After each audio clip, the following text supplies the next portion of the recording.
এই তো আমি এখন বেঙ্গালুরু এসে নামলাম সবে।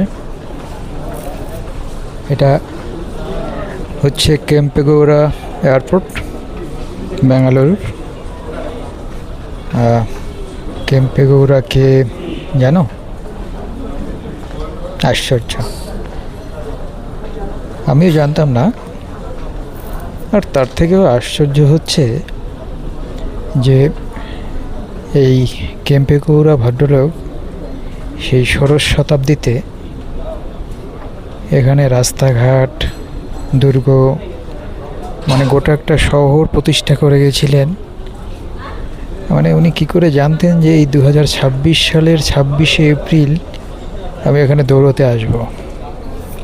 আশ্চর্য। যাই হোক, সবে পৌঁছলাম। আজকে হচ্ছে 25 তারিখ বিপ কালেকশন, আর কালকে 26 তারিখ দৌড়ের ইভেন্ট। ভালো থেকো সবাই, বাই।